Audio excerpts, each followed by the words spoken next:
there, welcome back to my channel. This is the Unintentional ASMR Book Club. If you're new here, welcome and thanks for joining in. You're just in time for the bedtime stories.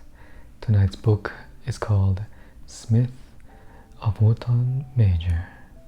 I will be continuing where I left off, so this is part 4 of this book. So let's begin. At the feast, the cake stood in the middle of the long table, inside a ring of 24 red candles.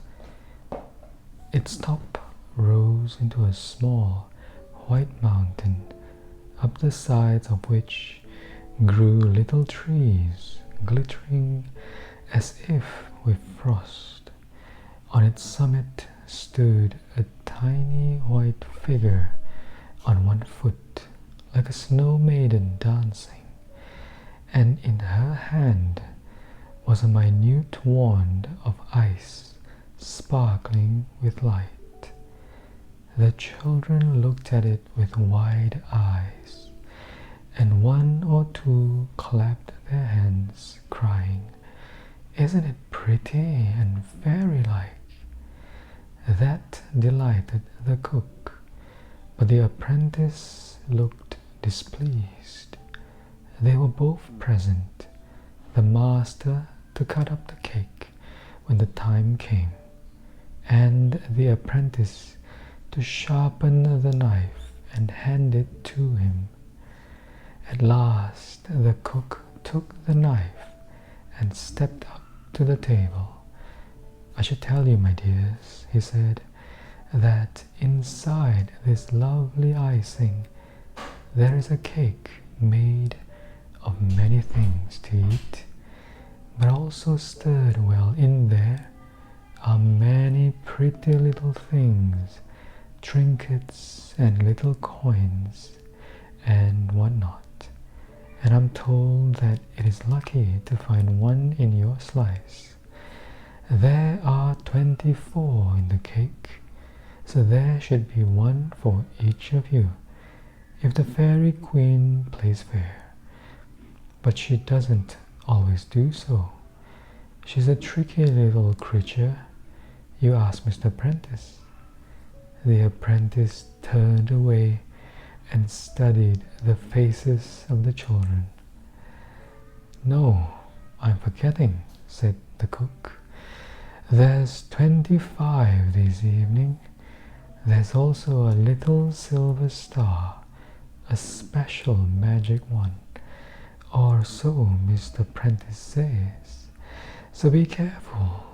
If you break one of your pretty front teeth on it, the magic star won't mend it, but I expect it's a specially lucky thing to find, all the same." It was a good cake, and no one had any fault to find with it, except that it was no bigger than was needed.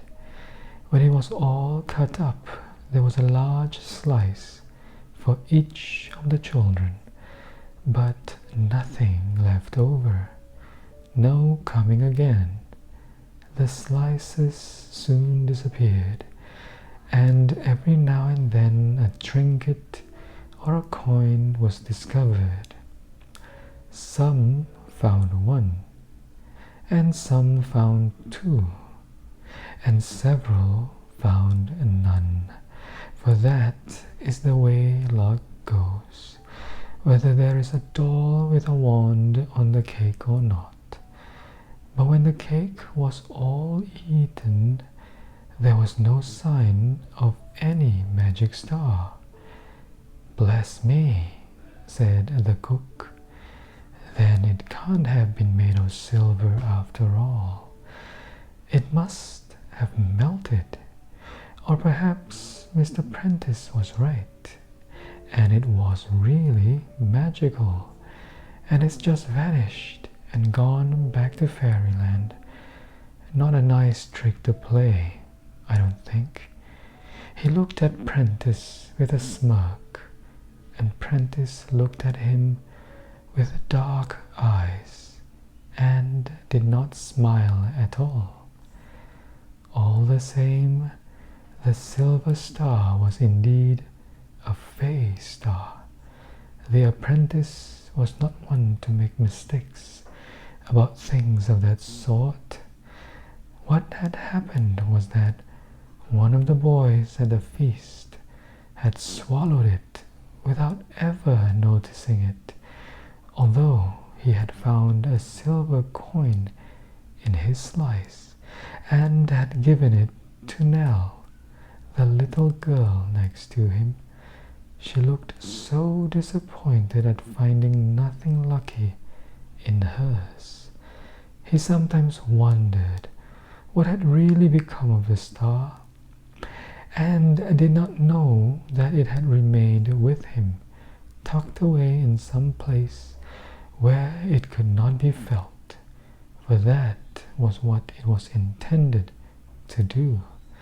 There it waited for a long time, until its day came.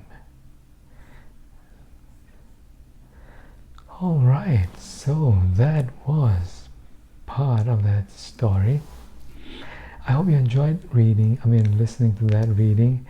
If you do, give it a thumbs up and share it with someone who you think would enjoy listening to this reading. Don't forget to subscribe as well. Hey, it's free, and why not? Might as well click on that button if you have not done so. What are you waiting for? Just do it. So anyway, it's late and I've got to turn in. So I wish you have a great rest of the evening actually, and I'll see you in a few hours time for the morning poetry. So until then, have a great day and I'll see you then. Goodbye.